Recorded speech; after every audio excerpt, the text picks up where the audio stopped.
नमस्कार। ज्योतिष शास्त्र में श्रद्धा और विश्वास रखने वाले सभी जातकों का पारलौकिक जगत चैनल में बहुत बहुत स्वागत है। 16 नवंबर 2021 ग्रहों के राजा सूर्य नीच की राशि तुला राशि को छोड़कर अपने मित्र मंगल की राशि वृश्चिक राशि में गोचर करेंगे और सूर्य का ये गोचर 16 नवंबर से 16 दिसंबर तक वृश्चिक राशि में ही रहेगा। सूर्य ग्रहों के राजा हैं। शासन, प्रशासन, अथॉरिटी, मान सम्मान और पद और प्रतिष्ठा के कारक हैं। सूर्य आत्मा है, सूर्य जीवन है, सूर्य आत्मबल, आत्मविश्वास और आत्मसम्मान के कारक हैं। जो जातक सरकारी नौकरी की तैयारी कर रहे हैं या सरकारी नौकरी कर रहे हैं या शासन प्रशासन से जुड़े हुए हैं या राजनीति से जुड़े हुए हैं या शासन प्रशासन की किसी योजनाओं से जुड़े हुए हैं, उनके लिए सूर्य का राशि परिवर्तन विशेष प्रभाव डालता है। सूर्य का ये गोचर वृश्चिक राशि में हो रहा है और वृश्चिक राशि में केतु पहले से ही गोचर कर रहे हैं। सूर्य और केतु की युति बनने से ग्रहण योग बन रहा है और इसी को लेकर सोशल मीडिया पर तमाम तरह तरह की नकारात्मक बातें कही जा रही हैं। ऐसा लग रहा है कि सूर्य केतु की युति बनते ही संसार में प्रलय आ जाएगी, हर व्यक्ति दुखों के सागर में डूब जाएगा और अगले एक माह में कुछ भी अच्छा नहीं होने वाला। तो क्या सच में ऐसा होगा? इसी का विश्लेषण करेंगे इस वीडियो में। तो सबसे पहले हम ये समझेंगे कि केतु क्या है और केतु का क्या प्रभाव पड़ता है, ताकि हम सूर्य केतु के युति का प्रभाव समझ सकें और उसका विश्लेषण कर सकें। तो चलिए वीडियो शुरू करते हैं। तो प्रश्न ये है कि केतु क्या है और केतु का प्रभाव क्या है। ज्योतिष शास्त्र में केतु को अद्भुत ग्रह माना गया है। केतु अकेला ऐसा ग्रह है जो हमें मोक्ष के रास्ते पर ले जा सकता है। मोक्ष यानी कोई भी सांसारिक इच्छा शेष ना रहना। मोक्ष का मतलब मृत्यु नहीं है, ध्यान दीजिएगा। मोक्ष का मतलब है सांसारिक इच्छाओं की पूर्ति हो जाना, उससे तृप्त हो जाना। भारतीय दर्शन में प्रवृत्ति से निवृत्ति की बात कही गई है, अर्थात जब मनुष्य की सभी इच्छाएं पूर्ण हो जाएं तो वह मोक्ष की स्थिति प्राप्त कर लेता है और मोक्ष इसी जीवन में संभव है। केतु मोक्ष के कारक हैं।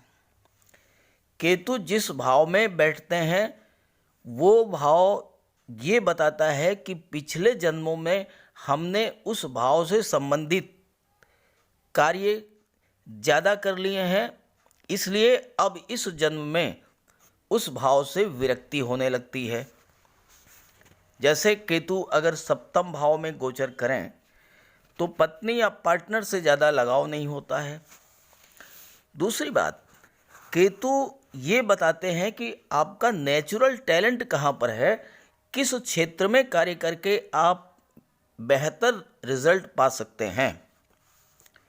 राहु और केतु एक ही राक्षस के दो टुकड़े हैं, लेकिन राहु जहाँ भविष्य दिखाता है, हमारी इच्छाओं को दिखाता है, आने वाले कल को दिखाता है, वहीं केतु इच्छाओं से मुक्ति यानी मोक्ष का कारक है।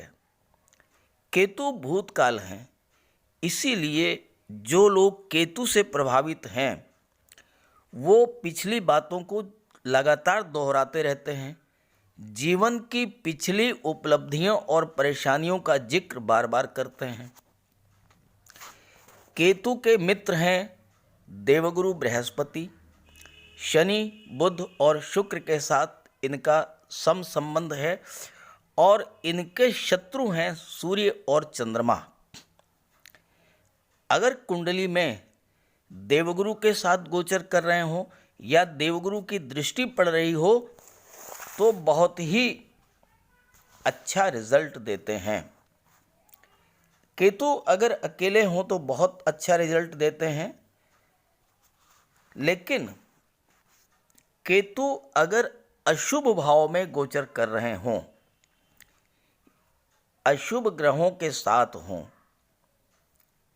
या अशुभ ग्रहों की दृष्टि पड़ रही हो, पाप ग्रहों की दृष्टि पड़ रही हो, तो उस स्थिति में कष्ट देते हैं।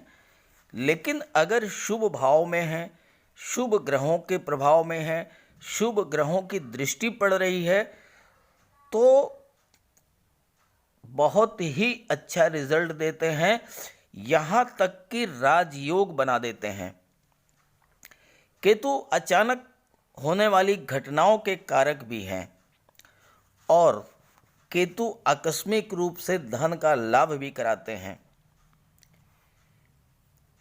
तो इस तरह से आइए हम देखते हैं कि आपकी कुंडली के किन किन भाव में केतु का गोचर हो रहा है और वहाँ पर क्या परिणाम देंगे, अच्छा या खराब। मकर राशि के जातकों की कुंडली में सूर्य का गोचर 16 नवंबर को एकादश भाव लाभ के भाव में होगा। आगे विश्लेषण करने से पहले मैं आपको यहाँ पर दो ज्योतिषीय सूत्र समझाना चाहता हूँ। वह कुंडली अत्यंत श्रेष्ठ होती है जिसमें सूर्य जिस पार्ट में हो उसी में ज़्यादातर ग्रह गोचर कर रहे हों। अब आप यहाँ देखिए, कुंडली का दो पार्ट कर लीजिए। सूर्य राइट साइड में है और आप देखिए कि जिधर सूर्य हैं उधर ही शुक्र भी हैं, मंगल भी हैं, बुध भी हैं और सूर्य भी हैं, केतु भी हैं और शनि बीचों बीच में है। अपोजिट साइड में केवल देवगुरु हैं और देवगुरु धन के भाव में हैं। तो अत्यंत श्रेष्ठ ग्रह स्थितियां हैं, पहली बात तो ये। दूसरी बात, अगर कुंडली के दूसरे भाव, पांचवें भाव, नवें भाव और 11वें भाव इनमें शुभ ग्रह बैठे हों या इन पर शुभ ग्रहों की दृष्टि पड़ रही हो या इनके स्वामी शुभ ग्रह हों तो जातक अत्यंत धनवान होता है। तो देखिए यहाँ पर आप सेकंड हाउस में देवगुरु का गोचर है, पंचम भाव के स्वामी हैं शुक्र जो कि धन के कारक हैं, नवम भाव के स्वामी हैं बुध जो कि ज्ञान और बुद्धि के कारक हैं और इनका गोचर दशम भाव में है और 21 नवंबर को एकादश भाव में इनका गोचर होगा। और एकादश भाव में तो सूर्य पहले से 16 नवंबर को विराजमान है। तो कुल मिलाकर के 16 नवंबर से 16 दिसंबर तक की जो ग्रह स्थितियां हैं बहुत ही अच्छी, बेहतर हैं, श्रेष्ठ हैं। किसी तरह का अशुभ फल आपको नहीं मिलने वाला है। इसलिए पहली बात तो आपके मन में जो नेगेटिव बातें हैं वो बिल्कुल आप निकाल दीजिए। अब आइए बात करते हैं सूर्य की। यहाँ पर सूर्य जो हैं एकादश भाव में हैं और एकादश भाव के प्रभाव क्षेत्र में वृद्धि करेंगे।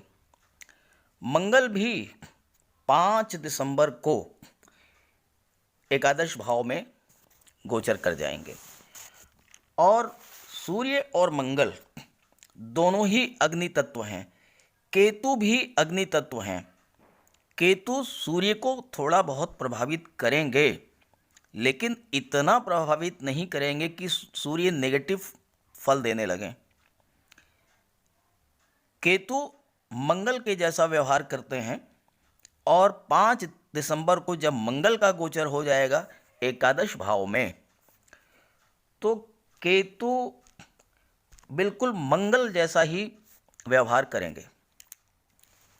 सूर्य और मंगल और केतु भरपूर ऊर्जा वाले ग्रह हैं और अगर ये दोनों किसी कुंडली में साथ साथ गोचर करें, शुभ भाव के स्वामी होकर शुभ स्थान में गोचर करें तो इस युति वाले जातक अत्यंत महत्वाकांक्षी होते हैं, प्रबल आत्मविश्वास होता है इनमें, लगन और जीवट वाले होते हैं और जिस काम को शुरू करते हैं उसे पूरा करके ही दम लेते हैं। दूसरों पर शासन करना, दूसरों पर अधिकार जमाना, ये इनकी विशेषता होती है। विरोधियों पर विजय और प्रतिकूल परिस्थितियों का सामना करना, ये इनके बाएं हाथ का खेल होता है। और ऐसा योग शासकों की कुंडली में, राजनीतिज्ञों की कुंडली में, शासन प्रशासन से जुड़े अधिकारियों की कुंडली में होता है और ये अपने दम पर धन, यश, मान, सम्मान, पद और प्रतिष्ठा दिलाते हैं। केतु की विशेषता है कि जिस ग्रह के साथ हैं उस ग्रह के उस भाव के प्रभाव को बढ़ा देते हैं। तो यहाँ पर एकादश भाव में गोचर कर रहे हैं, यानी कि धन के भाव, लाभ के भाव में, जहाँ से कि धन का लाभ, शिक्षा का लाभ, संतान का लाभ, मान सम्मान, पद और प्रतिष्ठा के लाभ, इन सब का विचार किया जाता है। तो इस भाव के प्रभाव को बढ़ा देंगे, ये केतु की विशेषता होती है।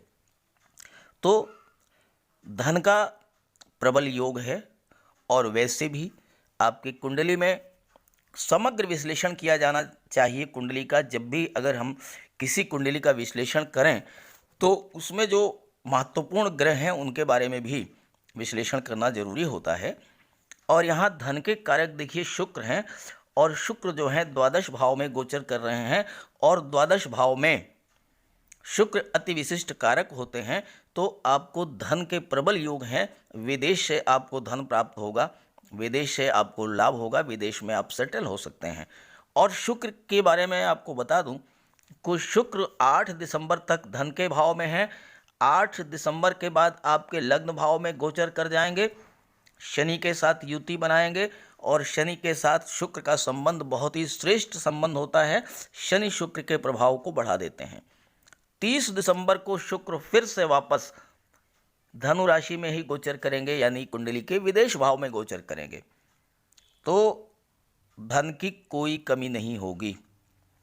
जहाँ तक खर्चों की बात है तो खर्चों को संभालने के लिए देवगुरु बैठे हैं। शुक्र भी किसी अननेसेसरी कोई आपका खर्च नहीं कराएंगे। शुक्र आपका खर्च कराएंगे अच्छे कार्यों पर, सुख सुविधा के साधनों पर। आप गोल्ड, शेयर, ज्वेलरी, ऑर्नामेंट्स, सोना चांदी, इन सब में पैसा खर्च करेंगे। और दूसरी बात, जो पैसा आपको शुक्र दिलाएंगे, जो पैसा आपको सूर्य दिलाएंगे, जो धन आपको मंगल दिलाएंगे, वो सारा धन देवगुरु संचित कर लेंगे, क्योंकि देवगुरु धन के भाव में बैठे हैं और देवगुरु मार्गी हैं, अत्यंत बली हैं। पैसा भी आएगा, पैसा इकट्ठा भी होगा। आपकी कुंडली में धन की आमद लगातार बढ़ती दिखाई दे रही है, और 5 दिसंबर के बाद तो स्थितियां और भी बेहतर हो जाएंगी।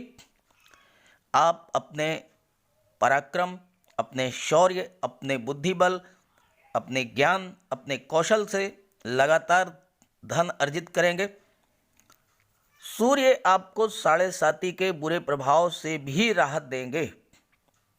सूर्य आपको 7.5 के बुरे प्रभाव से भी राहत देंगे। और केतु, ध्यान दीजिएगा कि आकस्मिकता के कारक हैं। केतु आपको आकस्मिक रूप से धन का लाभ कराएंगे, निश्चित रूप से कराएंगे। धन का लाभ आकस्मिक रूप से प्रबल योग है। 16 नवंबर से 16 दिसंबर के बीच कहीं न कहीं से आपको, चाहे वो शेयर से हो, लॉटरी से हो, प्रॉपर्टी से हो, या कोई पैसा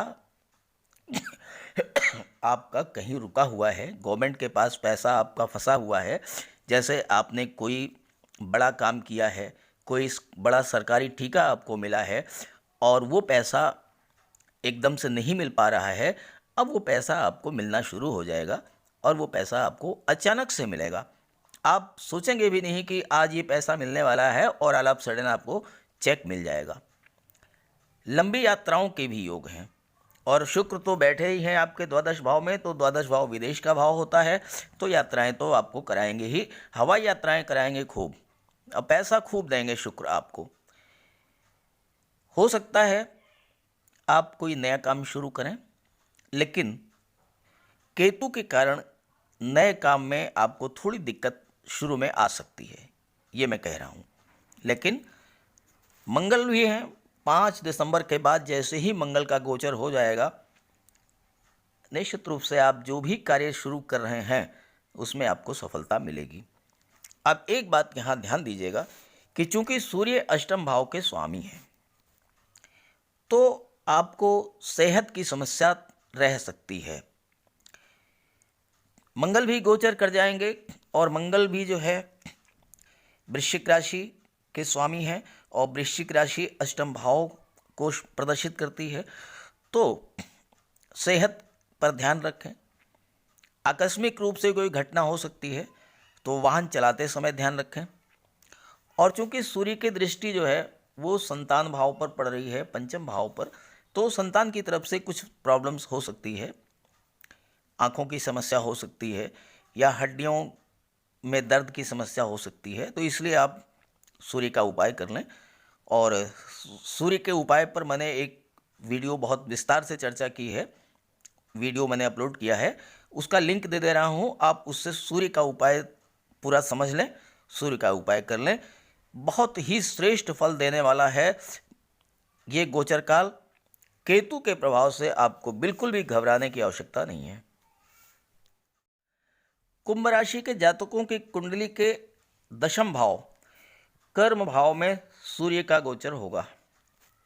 सूर्य और मंगल ये दोनों ही दशम भाव में दिग्बली होते हैं, दशम भाव के प्रभाव को बहुत अधिक बढ़ा देते हैं। और दशम भाव क्या होता है? दशम भाव कर्म का भाव होता है, यानी आपको किस क्षेत्र में सफलता मिलेगी ये तय होता है दशम भाव से। आगे बढ़ने से पहले मैं ज्योतिष शास्त्र के 2 महत्वपूर्ण सूत्र मैं आपको बताना चाहता हूँ। पहली बात, वह कुंडली अत्यंत श्रेष्ठ होती है जिसमें कुंडली के जिस भाग में सूर्य हो उसी भाग में ज़्यादातर ग्रह गोचर करें। अब आप देख लीजिए, आपके कुंडली के दाएं भाग में सूर्य का गोचर है और दाएं भाग में ही सारे ग्रह गोचर कर रहे हैं। देवगुरु भी आधा भाग देवगुरु का दाएं में है और आधा बाएं में है, तो ग्रह स्थितियां बहुत ही श्रेष्ठ हैं। और दूसरी बात, दूसरा भाव, पंचम भाव, नवम भाव और एकादश भाव, इनमें अगर शुभ ग्रह गोचर कर रहे हैं या शुभ ग्रहों की दृष्टि है या इनके स्वामी शुभ ग्रह हैं, तो ऐसी कुंडली जिस जातक की होती है वह अत्यंत धनवान होता है। और कहने की ज़रूरत नहीं है कि आपके लाभ भाव में एकादश भाव में शुक्र का गोचर है, तो धन की तो कहीं से कहीं कोई कमी होनी ही नहीं है। तीसरा सूत्र जो बहुत ही महत्वपूर्ण है वो ये है कि देवगुरु का गोचर अगर केंद्र के भाव में हो, ज्योतिष शास्त्र में कहा गया है किंग कुर्वन्ति सर्वग्रह यस्य केंद्रे बृहस्पति। जिस जातक की कुंडली के केंद्र के भाव में देवगुरु का गोचर है, तो उस जातक पर कुंडली के किसी भी भाव में गोचर कर रहे किसी भी ग्रह का अशुभ प्रभाव नहीं पड़ता। तो अब आपको ना तो केतु की चिंता है ना करनी है, और ना ही सूर्य के ग्रहण की चिंता करनी है, इनका कोई प्रभाव नहीं पड़ना है। आप अपने जीवन में अबाध गति से हर कार्य में पूरी गति से आगे बढ़ेंगे, क्योंकि शनि और देवगुरु दोनों ही मार्गी हैं। शनि का गोचर द्वादश भाव में है, शुक्र का गोचर आपके लाभ भाव में है जहाँ से धन का विचार किया जाता है, और स्वयं देवगुरु आपके लग्न भाव में गोचर कर रहे हैं और 13 अप्रैल तक देवगुरु का गोचर आपके लग्न भाव में ही रहेगा। और आप यहाँ देखिए कि आपके धन भाव के स्वामी कौन हैं? देवगुरु। पंचम भाव के स्वामी कौन हैं? बुध। नवम भाव के स्वामी कौन हैं? शुक्र। और एकादश भाव के स्वामी देवगुरु हैं और एकादश भाव में स्वयं शुक्र का गोचर है। अब आप बताइए कि क्या इससे भी बेहतर ग्रह स्थितियां आपको मिल सकती हैं? नहीं मिल सकती। तो केतु का कोई भी नेगेटिव इफेक्ट नहीं पड़ना है। इस चीज़ को बिल्कुल माइंड से निकाल लीजिए, डर को ख़त्म कर दीजिए। और जैसे ही मंगल का गोचर होगा 5 दिसंबर को केतु न्यूट्रलाइज हो जाएंगे, मंगल के प्रभाव में आ जाएंगे, पूरी तरह मंगल जैसा ही व्यवहार करेंगे। और सूर्य और मंगल परम मित्र होते हैं। कहना ही क्या है, सूर्य और मंगल दोनों अग्नि तत्व हैं, भरपूर ऊर्जा वाले ग्रह हैं। अगर ये दोनों ग्रह किसी भी कुंडली में साथ साथ हों, शुभ भाव के स्वामी होकर शुभ स्थान में होते हैं, अब ये मंगल और सूर्य की जो युति बनेगी आपके कर्म भाव में बनेगी। तो ऐसे जातक अत्यंत महत्वाकांक्षी होते हैं, प्रबल आत्मविश्वास होता है, लगन और जीवट वाले होते हैं। और आप जिस कार्य को शुरू करेंगे उस कार्य को पूरा करके ही दम लेंगे। दूसरों पर शासन करना, अधिकार जमाना, ये आपकी विशेषता होगी। और विरोधियों पर विजय प्राप्त करना या प्रतिकूल परिस्थितियों का सामना करना, ये आपके स्वभाव में होता है। और ये योग शासकों की कुंडली में होता है, शासन प्रशासन से जुड़े अधिकारियों की कुंडली में होता है, राजनीतिज्ञों की कुंडली में ये योग होता है। और ऐसे लोग शासन करते हैं। एक बात और बता दूं, कुंभ राशि के जातकों की 7.5 चल रही है। अगर आपके जीवन की ये दूसरी 7.5 है, यानी अगर आपके जीवन में पहली 7.5 90 के दशक में आई हो, तो निश्चित रूप से आपके जीवन में किसी नए काम की शुरुआत होने वाली है। क्योंकि सेकंड 7.5 में जॉब का परिवर्तन होता है। जैसे आप अगर नौकरी कर रहे थे तो आप व्यापार करेंगे, या ये हो सकता है कि नौकरी से रिटायरमेंट के बाद आप कोई व्यापार करें, या नौकरी में ही कोई बहुत बड़ा परिवर्तन हो, जैसे कि कोई नई जिम्मेदारी मिले। और केतु तो आकस्मिकता के कारण है, तो इस बात की प्रबल संभावना है कि आपको एकदम से कोई नई जिम्मेदारी मिल जाए, कोई उच्च पद मिल जाए और आपका प्रमोशन हो जाए, आपकी वेतन वृद्धि हो जाए। या यह भी हो सकता है कि अगर आप व्यापार में हैं तो आप अपने व्यापार को विस्तार दे सकते हैं। आप खुद की कोई फैक्ट्री, कोई फर्म, कोई इंडस्ट्री आप लगा सकते हैं। रिटेलर हैं, होलसेल डीलर आप बन सकते हैं। सूर्य और केतु नए नए आइडियाज़ को जन्म देते हैं और मंगल उसको इम्प्लीमेंट कराते हैं। तो सूर्य, मंगल और केतु, इन तीनों का प्रभाव ये होगा कि आप कार्यक्षेत्र में, व्यापार में नए नए आइडियाज़ आपके मन में आएंगे। और मंगल के प्रभाव से आपके अंदर इतना साहस, इतनी ऊर्जा होगी कि आप उसको कार्य क्षेत्र में परिणित करेंगे, उसे आप इम्प्लीमेंट कर देंगे। सूर्य, केतु और मंगल तीनों ही अग्नि तत्व के ग्रह हैं, तो बहुत ही तेजी से आपके कार्य की शुरुआत कराएंगे। सूर्य और केतु के प्रभाव से आप पूरी तरह इंडिपेंडेंट होंगे, बिना किसी लाग लपेट के अपनी बात कहेंगे और फोर्सली अपनी बात को मनवा भी लेंगे।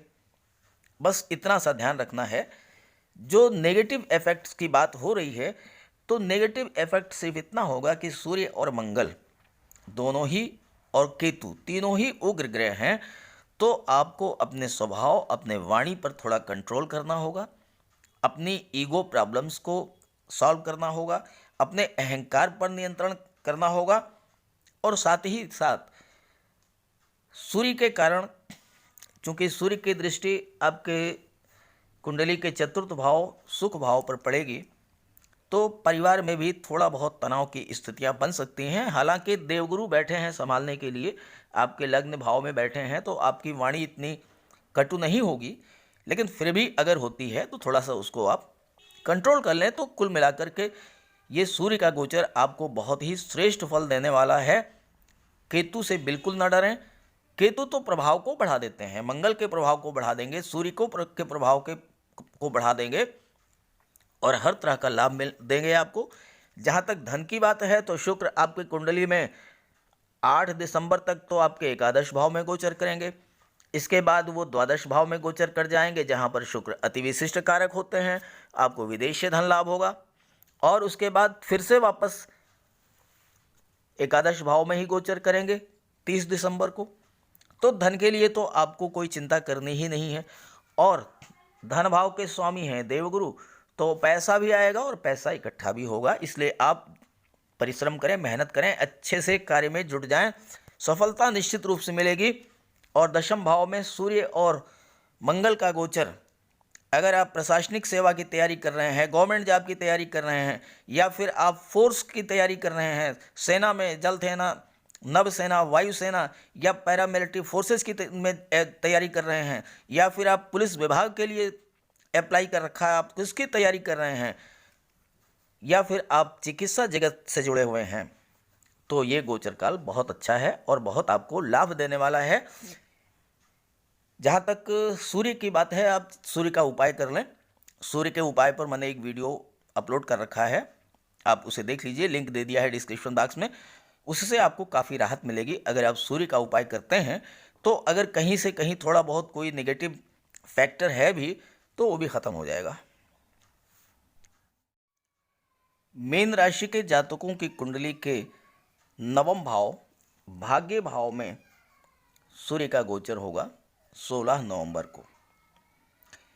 आगे बढ़ने से पहले मैं आपको एक बहुत ही महत्वपूर्ण ज्योतिषीय सूत्र बताना चाहता हूँ। वह कुंडली अत्यंत श्रेष्ठ होती है जिसमें सूर्य जिस पार्ट में है उसी में ज़्यादातर ग्रहों का गोचर हो। अब आप इस कुंडली के दो पार्ट कर लीजिए। सूर्य आपके दाएं भाग में है। आप देख लीजिए कि सारे ग्रह जो हैं, राहु को छोड़कर सभी ग्रह आपकी कुंडली के दाहिने भाग में हैं। अत्यंत श्रेष्ठ कुंडली है ये। 16 नवंबर से 16 दिसंबर तक की जो ग्रह स्थितियां हैं वो अत्यंत श्रेष्ठ फल देने वाली हैं। दूसरी बात, शुरू में मैंने बताया है कि केतु अशुभ प्रभाव कब देते हैं। केतु अशुभ प्रभाव में तब देते हैं, अशुभ प्रभाव तब देते हैं जब वो किसी अशुभ भाव में गोचर कर रहे हैं। तो यहाँ देखिए, भाग्य भाव में अत्यंत शुभ भाव में गोचर कर रहे हैं। दूसरा, केतु पर किसी अशुभ ग्रह की दृष्टि है, तो किसी की भी दृष्टि नहीं पड़ रही है। जहाँ तक बात करें कि यहाँ पर राहु का गोचर है पराक्रम भाव में, तो केतु की ये विशेषता है कि राहु के प्रभाव को न्यूट्रलाइज कर देते हैं। और तीसरी बात, केतु अत्यंत शुभ स्थिति में है, वृश्चिक राशि में है, और केतु वृश्चिक राशि में उच्च के होते हैं। जब केतु उच्च की राशि में है तो अशुभ प्रभाव तो देंगे ही नहीं, बल्कि सूर्य के प्रभाव में वृद्धि करेंगे, सूर्य के प्रभाव को।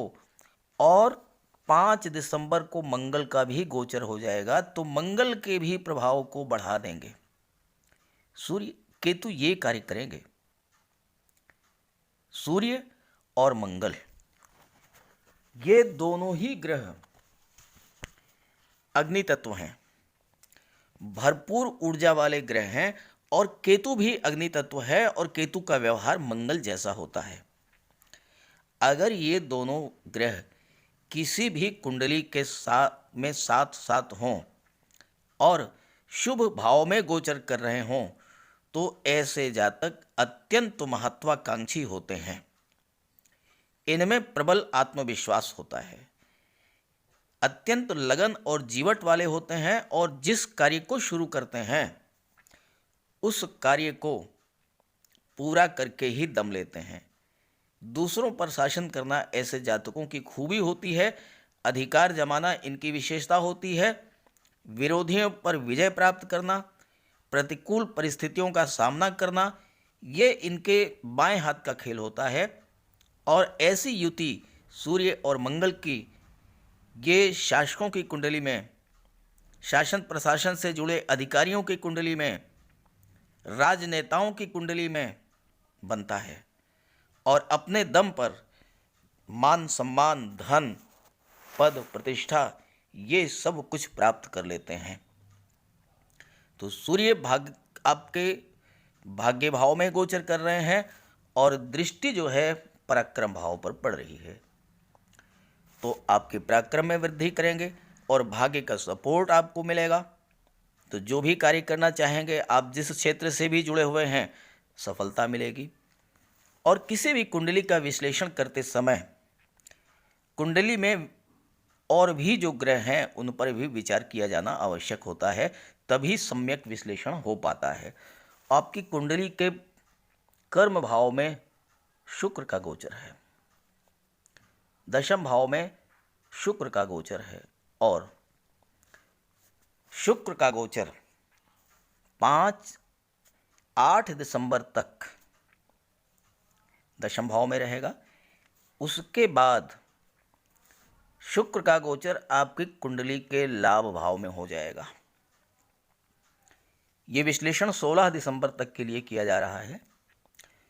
8 दिसंबर को शुक्र का गोचर लाभ भाव में, एकादश भाव में होगा। धन का लाभ, संतान और शिक्षा का लाभ, मान सम्मान, पद और प्रतिष्ठा का लाभ।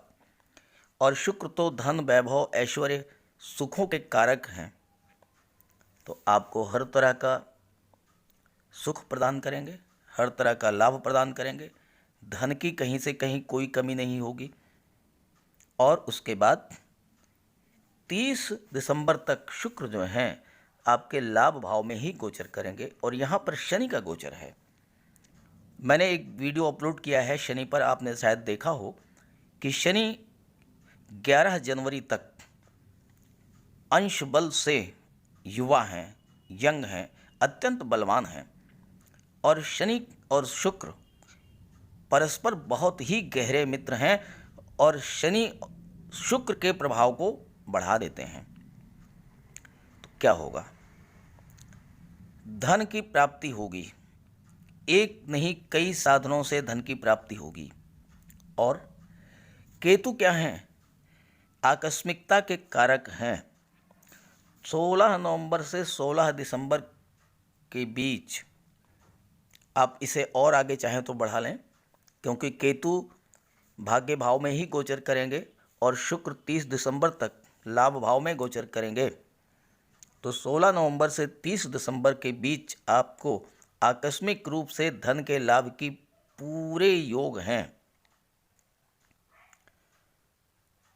शेयर से, लॉटरी से, किसी प्रॉपर्टी से, या आपने कोई गवर्नमेंट का कॉन्ट्रैक्ट लिया है, कोई बड़ा प्रोजेक्ट आपने डील किया है गवर्नमेंट के साथ, आपने वो प्रोजेक्ट पूरा कर दिया, आपका पैसा मिल नहीं रहा है, पैसा रुका हुआ है, कुछ पैसा मिल चुका है, काफ़ी पैसा बचा हुआ है, नहीं मिल रहा है। आप देखिएगा 16 नवंबर से 16 दिसंबर के बीच में आपको ऑल ऑफ सडन वो पैसा मिल जाएगा, आपका चेक क्लियर हो जाएगा, पैसा आपको मिल जाएगा। आकस्मिक रूप से धन लाभ होता है, केतु की ये विशेषता है। दूसरी बात, धन की आमद लगातार बढ़ती दिखाई दे रही है और आप अपने पराक्रम और शौर्य से लगातार धन का अर्जन करेंगे। देवगुरु का गोचर एक द्वादश भाव में है और द्वादश भाव में देवगुरु विदेश से आपको धन प्राप्त कराएंगे। विदेश में आप सेटल हो सकते हैं। आपका कोई व्यापार व्यवसाय है विदेश से, तो आपको वहाँ से आप धन का लाभ होगा। और शुक्र की दृष्टि जो है आपकी कुंडली के सुख भाव पर पड़ रही है, और सुखों के कारक हैं शुक्र, तो आपको हर तरह का सुख प्रदान करेंगे। सुख भाव के स्वामी हैं बुध, और बुध जो हैं शुक्र के परम मित्र हैं, तो आपको हर तरह का सुख प्राप्त होगा। ज़मीन जायदाद, प्रॉपर्टी, मकान, वाहन, धन संपत्ति, ये सब तो मिलेगा ही। इसके साथ साथ आपको पारिवारिक सुखों में वृद्धि होगी। अपने भाई बहन, चाचा ताऊ के साथ अगर किसी तरह का कोई वैमनस्य था, वो बिल्कुल समाप्त हो जाएगा, और आप मानसिक आध्यात्मिक शांति का एहसास करेंगे। देवगुरु की दृष्टि छठे भाव पर पड़ रही है, और सूर्य जो हैं छठे भाव के स्वामी हैं, तो आपको ऋण से भी मुक्ति दिला देंगे, शत्रुओं से भी आपको मुक्ति दिला देंगे। और वैसे भी मंगल आपकी कुंडली के नवम भाव में जब गोचर करेंगे, तो शत्रु हंता होते हैं मंगल, तो शत्रुओं का नाश तो वैसे ही हो जाएगा। अब एक बात आपको थोड़ा सा ध्यान में रखनी है कि मंगल जो हैं ये 5 दिसंबर तक अष्टम भाव में गोचर कर रहे हैं, और अष्टम भाव जो होता है वो आकस्मिक घटनाओं का होता है, दुर्घटनाओं का होता है।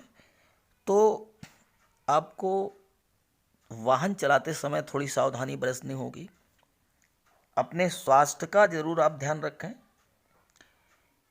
केतु ग्रहण लगाएंगे, ज़्यादा कुछ नेगेटिव फल नहीं मिलेगा, लेकिन फिर भी स्वास्थ्य में थोड़ी बहुत दिक्कत आ सकती है।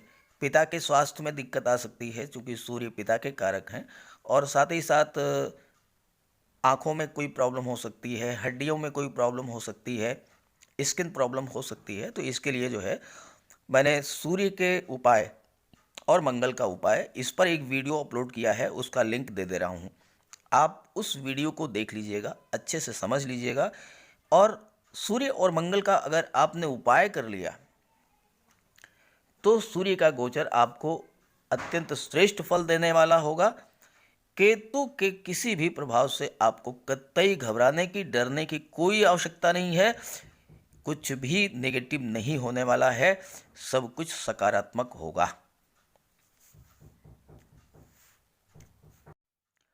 जहाँ तक मैं समझता हूँ, इस वीडियो के माध्यम से मैंने आपकी बहुत सारी शंकाओं का समाधान कर दिया है। सूर्य और मंगल का उपाय कर लें, और केतु से बिल्कुल ना घबराएं। साथ ही साथ ये जानकारी अगर आपको अच्छी लगी हो, तो अपने मित्रों को, साथियों को ज़रूर शेयर कर दीजिएगा, क्योंकि एक डर सा बन गया है सभी के मन में, तो उस डर को निकालना ज़रूरी है। तो ये वीडियो उनको शेयर कर दीजिएगा, तो उनके मन में जो किसी तरह का भय है वो दूर हो जाएगा। नमस्कार।